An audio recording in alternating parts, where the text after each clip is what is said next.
Hello everyone, कैसे हैं? I hope स्वस्थ होंगे, मस्त होंगे। तो आज है 15 जनवरी का दिन था। तो रात को देखिए हम लोग को खिचड़ी दिया हुआ था। दिन में दिया नहीं, दिन में दाल चावल एकदम गंदा सा खाना खिला दिया। लेकिन रात को खिचड़ी चोखा और क्या दिया था, पापड़ शायद था। और लाइन में इधर इतना इसका प्लेट इतना गंदा रहता है हम लोग का मेस वाला कि क्या बोले। धोया हुआ प्लेट को हम लोग फिर जाते हैं धो कर लाते हैं। चम्मच का तो अलग ही कहानी है। तो फिर भी हम लोग लाइन में लगे हुए थे। जैसे तैसे खाना लेने के बाद खिचड़ी चोखा और पापड़।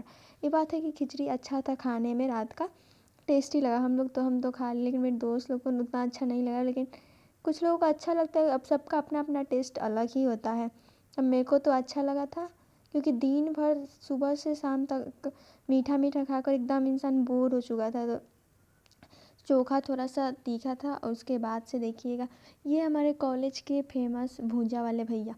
मतलब भूंजा वाले भैया ना रहे ना तो क्या ही हम बताएं। इतना टेस्टी भुजा बनाते हैं ना कि हम लोग इनका खाए बिना रह ही नहीं सकते हैं भुजा।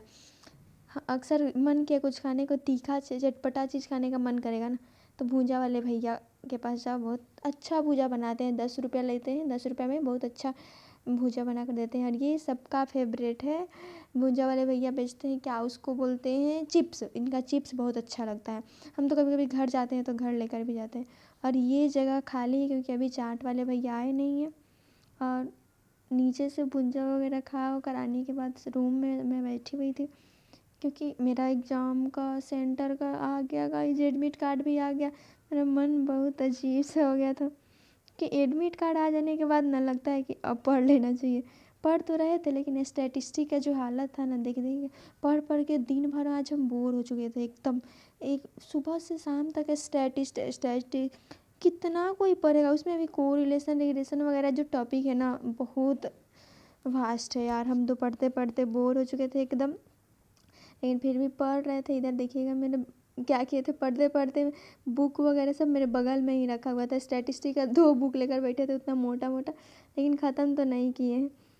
और उसको हम क्या किए थे ना, कुछ टॉपिक्स को शॉर्ट नोट्स बना लिए थे। शॉर्ट नोट्स नहीं बोलेंगे, कुछ उसका फार्मूलाज वगैरह लिख लिए थे, उसी को पढ़ रहे थे। इधर मेरा स्टडी टेबल आप लोगों को दिख रहा होगा, बगल में ही स्टडी टेबल था। पढ़ने का बिल्कुल अब बोर हो चुके थे स्टैटिस्टिक्स से पढ़ पढ़ के। लग रहा था कि सुबह से सिर्फ स्टैट्स और सेंटर पता है आप लोगों को। हम लोग का सेंटर गया है पटना कॉलेज, जो पता नहीं कैसा सेंटर है, मेरे को तो नहीं पता क्योंकि फर्स्ट टाइम गया है पटना कॉलेज। तो अब तो 21 को एग्ज़ाम है, तो उसी दिन पता चलेगा कि आखिर कैसा है। हम तो चाहते हैं कि सेंटर ऐसा देना कि जहाँ चीट वगैरह ना हो, क्योंकि हम लोग शुरू से विदाउट चीट किए हुए इंसान हैं। तो और क्या होता है ना, ग्रेजुएशन में आकर सब चीट करता ही है, लेकिन मेरे कॉलेज में ये है कि पढ़ाई होता है तो चीट करने का नौबत नहीं आता है। और यहाँ पर हम अपना नोट से जो है ना, उससे फार्मूलाज वगैरह रिवाइज कर रहे थे, पढ़ रहे थे। वैसे हम ऑनलाइन लेक्चर लिए थे, 1 सेट वीडियो में तो पढ़े थे, लेकिन यहाँ पर हम उसको फिर से ध्यान से देख रहे थे कि शायद याद रह जाए, याद रह जाए। इतना ज़्यादा फार्मूला है ना, लग रहा था अब भूल जाएंगे, नहीं याद रहेगा। मेरा ही नहीं, मेरे को लग रहा था ना, मेरे दोस्त लोग से बात किए तो उन लोग का भी वही हाल था, सबका स्टैट्स में वही हाल है। और हमको लगता है ना, पता नहीं कैसे लोग स्टैटिस्टिक ऑनर्स करते होंगे। हम लोग मैथ्स वाले स्टूडेंट हैं। मैथ्स में मेरा 12th में हम लोग मैथ्स से पढ़े थे, तो हम लोग का मैथ्स पे बहुत अच्छा पकड़ था। सेम 2 में मेरा मैथ्स था, तो हम लोग मैथ अच्छे से कर लिए थे। लेकिन अभी का जो सिलेबस है ना, स्टैटिस्टिक बहुत बोरिंग है।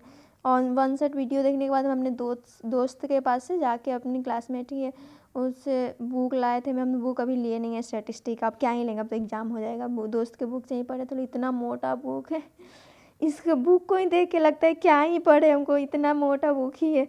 तो बुक पढ़ने के बाद यहाँ पर बुक ले लिए थे, और उसके बाद से यहाँ पर हम बुक को पढ़ रहे थे एकदम अच्छे से। क्योंकि हम लोग का MCQ ना 2 मार्क्स का होता है, और एक MCQ गलत होने पर ना डायरेक्ट 2 मार्क्स कट जाता है। तो लगता है ना कि MCQ का वेटेज ज़्यादा है, और उसको पढ़ने के लिए बुक को लाइन बाई लाइन पढ़ना ही पड़ता है। तो जो सिलेबस में टॉपिक मेंशन है, उसको लाइन बाई लाइन पढ़ने से क्या होता है, MCQ पर पकड़ बन जाता है। MCQ गलती ना होने का चांसेस ज़्यादा रहता है कि गलती नहीं होगा। और MCQ सही है ना, तो परसेंटेज बनना अच्छा हो जाता है, कि जल्दी रिजल्ट अच्छा बन जाता है। और यहाँ पर मैं कुछ खोज रही थी, अपना जो शॉर्ट नोट्स का पेपर था मेरा, पढ़ते पढ़ते सोचे कुछ उसको भी देख ले। कुछ कुछ टॉपिक जो बुक में मेरा था इम्पोर्टेंट है, हम इस पर लिख भी रहे थे शॉर्ट नोट्स का, क्योंकि इस पर लिख लेंगे तो उतना मोटा बुक अब मेरे से रोज़ पढ़ा नहीं जाएगा, और मेरी दोस्त का है तो ले लेगी तो फिर वो अपना पढ़ेगी भी। तो हम इस पर जो मेन पॉइंट्स वगैरह और नोट्स वगैरह टाइप का हम बना रहे थे, लिख रहे थे। बहुत मुश्किल है यार। बीए लोग बोलता है बीए कितना, बीए कर रही है, किसी से बोलोगे क्या कर रही है तो बीए, बीए है, ईजली लोग कर लेगा, ईजी तो है, लेकिन जो करता है ना उसी को पता चलता है। बीए में भी इकोनॉमिक्स वालों का तो बीए में मैथ्स पढ़ाया, सेम टू में डिफ्रेंसिएशन पढ़ाया, और क्या था, फंक्शन पढ़ाया। डिफ्रेंसिएशन तो बहुत टफ लेवल का सेम टू में दिया, 11th-12th जैसा कर दिया था। आर्ट्स वाले बच्चे अब मैथ्स का पोर्शन पढ़ रहे हैं, डिफ्रेंसिएशन, स्टैटिस्टिक। तो कहना आसान होता है ना कि बीए ही तो कर रही है, बीए करके क्या ही कर लेगी। लोग बहुत जल्दी किसी को जज कर लेते हैं कि बीए, आर्ट्स लिए, आर्ट्स से क्या कर लेगा, आर्ट्स वालों का तो ऐसे ही परसेंटेज आता है। लेकिन भाई जो पढ़ता है ना वही बता सकता है क्या कितना मेहनत करना पड़ता है एक बीए के लिए ही। लगता है लोगों को कि ईजी तो है। और आप लोगों को बता दें, इसी के साथ हम bye bye, thanks for watching this video.